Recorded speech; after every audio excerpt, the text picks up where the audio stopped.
हाय दोस्तों, नमस्कार। My name is Shiv Yadav. यहाँ पे आपका स्वागत है मेरे चैनल पे। आज हम चर्चा करने वाले हैं क्या हमें गाड़ी खरीदनी चाहिए या नहीं खरीदनी चाहिए। अगर हम नई गाड़ी लेना चाहते हैं तो उस कार की वैल्यू कितनी होनी चाहिए, उस कार की ईएमआई कितनी होनी चाहिए, कितना हमें लोन लेना चाहिए, कितना हमें डाउन पेमेंट करना चाहिए, सो डेट आपके पर्सनल फाइनेंस पे कोई इसका एडवर्स इम्पैक्ट ना पड़े। दोस्तों, हम यहाँ ये चर्चा करने वाले हैं कि हमें कितनी महंगी गाड़ी लेनी चाहिए फ्रॉम फाइनेंशियल प्रोस्पेक्टिव।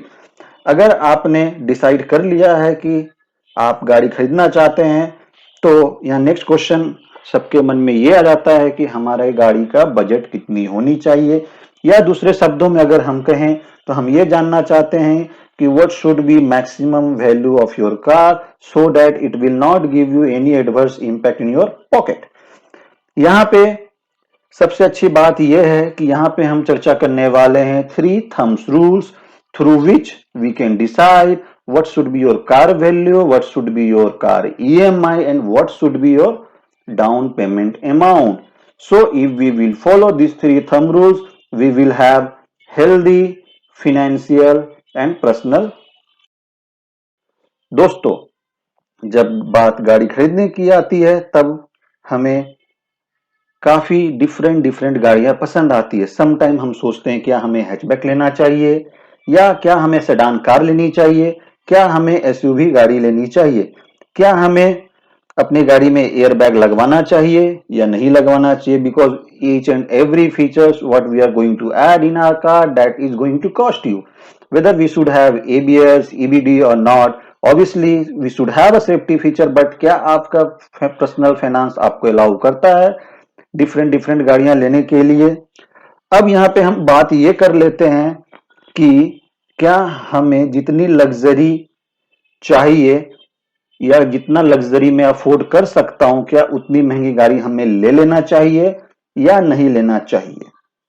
मेरे हिसाब से हमें गाड़ी लग्जरी लेना चाहिए या नहीं लेना चाहिए सर्टन फैक्ट्स पे डिपेंड करता है, क्योंकि हमारा जो नेक्स्ट सवाल है, क्या हम गाड़ी अपने नीड के लिए परचेस कर रहे हैं या हम गाड़ी अपने वांट्स या अपने लग्जरी पर्पस के लिए परचेस कर रहे हैं। ऑब्वियसली अगर हम स्टेबल फाइनेंशियल एस्पेक्ट की बात करते हैं, we should always consider 3 thumbs rule which I have discussed in previous slide, right? What should be your car value, what should be your car EMI, how much amount you should pay to your car dealer as a down payment.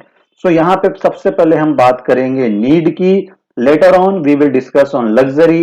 दोस्तों, कुछ लोग कहेंगे हम कमाते ही हैं luxury के लिए, हमें तो लग्जरी गाड़ी लेनी चाहिए।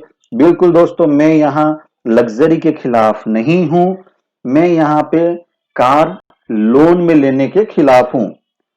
अब हम नेक्स्ट स्लाइड पे ये चर्चा करेंगे कि आपकी कार की वैल्यू कितनी होनी चाहिए, कितनी ईएमआई, सो दैट आपको personally financial point of view से कोई भी एडवर्स इंपैक्ट ना झेलना पड़े।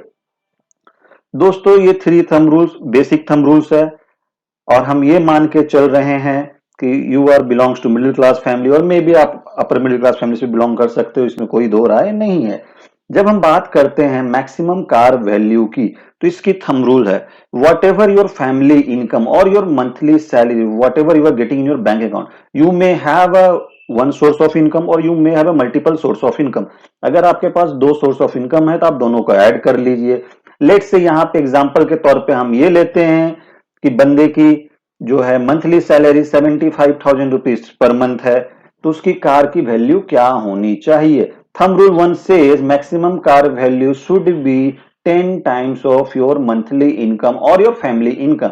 तो यहाँ पे बंदे की monthly salary 75,000 rupees per month है, तो यहाँ पे आपकी कार की वैल्यू जो हो जाती है 75,000 मल्टीप्लाइड बाई 10, 7,50,000। इसका मतलब आप अगर स्टेबल फिनेंशियल एस्पेक्ट की बात करते हो तो आपकी गाड़ी की मैक्सिमम कीमत 7,50,000 रुपए होनी चाहिए। उससे महंगी गाड़ी आपको नहीं लेनी चाहिए, बट आप ले सकते हो, it is a different case. Now अब हम यहां बात करेंगे आपकी ईएमआई कितनी होनी चाहिए, maximum EMI for your car. जब हम मैक्सिमम ईएमआई की बात करते हैं, this is about Second thumb rule, which talks about what should be your EMI if you are going to buy car for your need purpose, not for luxury. अगर हम यहाँ बात कर रहे हैं मैक्सिमम EMI की, तो इसकी थंब रूल ये है, it should be 15% of your monthly income. तो हमारे केस में 75,000 रुपीज पर मंथ सैलरी आ रही है बंदे की, 15% of 75,000 will be 11,250 rupees per month. ये आपकी EMI की वैल्यू होगी। किसी भी हालत में आपको ये ध्यान रखना है कि अगर आपको स्टेबल फाइनेंशियल एस्पेक्ट चाहिए अपने लाइफ में, तो आपकी EMI की वैल्यू, कार EMI की वैल्यू 11,250 रुपीज पर मंथ से ज्यादा नहीं होनी चाहिए, which is 15% of your monthly income. यहां पे मैंने ये कंसीडर किया है कि rate of interest of your car loan will be 10.5%, tenure will be 5 years, and car loan value would be 5,25,000, which would be 80% to 70% to 80% of your car value. तो अब यहां बात कर लेते हैं thumb rule number 1, maximum value of your car will be 7,50,000, which is 10 times of your monthly income. Second thumb rules we have discussed about the EMI. It should be 15% of your monthly income, which is 15% of 75,000 will be 11,250 rupees. आपकी EMI 11,250 रुपए से ज्यादा नहीं होनी चाहिए। अगर आपकी salary ज्यादा है तो आपकी EMI अफोर्ड करने की कैपेसिटी भी ज्यादा होगी। और third thumb rule which is very important for happy and stable family life is down payment of your car. See, here we should always opt a down payment at the rate of 20% to 30% of your car value. अगर हमारी maximum car value 7.5 lakh रुपए है, तो आपकी down payment capacity जो है ये तकरीबन 1.5 लाख से 2.5 लाख के बीच होनी चाहिए। 20% ऑफ 7,50,000 वुड बी 1,50,000, और अगर आप 30% डाउन पेमेंट करने चाह रहे हो तकरीबन 2,50,000 के आसपास आ जाएगा। तो अगर बेसिकली ये 3 बेसिक थंब रूल पे हम फोकस करें तो हमारी फाइनेंशियल स्टेटस स्टेबल भी रहेगी, as well as we can enjoy car also. दोस्तों, अगर आपकी इनकम कम है तो उस हिसाब से आप कैलकुलेशन कर लीजिएगा। Again finally I would like to repeat 3 most golden goods rule from finance point of view if you are going to buy a car. अगर आप कैश में लेना चाहते हैं तो आपकी कार की कीमत 7,50,000 रुपए तक की आप गाड़ी लीजिए, आपकी लाइफ स्टेबल रहेगी। Thumb rule number 1, maximum car value would be 10 times of your monthly income. अगर घर में 2 लोग कमाने वाले हैं तो दोनों की इनकम आप ऐड करके 10 टाइम्स कैलकुलेट कर सकते हो। या आपके पास रेंटल इनकम है और 2 लोग और कमाते हैं तो दोनों लोगों की salary plus rental income add करके 10 टाइम्स मल्टीप्लाई कर सकते हो। Then EMI, your EMI value should be 15% of monthly income. अगर 50,000 सैलरी है तो इट शुड बी 7,500। अगर 75,000 रुपए पर मंथ सैलरी है तो EMI वुड बी 11,250। तो इससे ज्यादा की EMI हमें नहीं भरनी है। और अगर हम डाउन पेमेंट की बात करें तो ये हमेशा हमें 20% to 30% होनी चाहिए। अब यहाँ पे हम बात कर रहे हैं 7.5 लाख की गाड़ी की, जिसमें काफी अच्छी गाड़ियां आ जाएगी। दोस्तों, अगर अब हम बात करें कि नहीं मुझे 10 लाख की ही गाड़ी लेनी है, हालांकि मेरी सैलरी 75,000 रुपए ही पर मंथ है, तो उस केस में हमें क्या करना चाहिए? मैं यहाँ बिल्कुल आपकी बात से सहमत हूं। पैसा आपका है, आप गाड़ी लेना चाहते हैं बिल्कुल ले सकते हैं।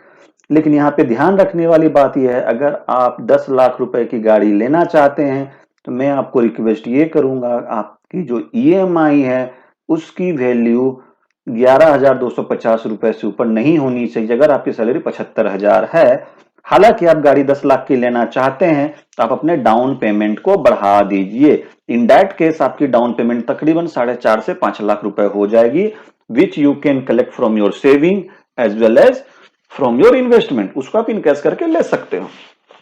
आई होप आपको ये वीडियो समझ में आया होगा और आप इस वीडियो को पसंद करेंगे।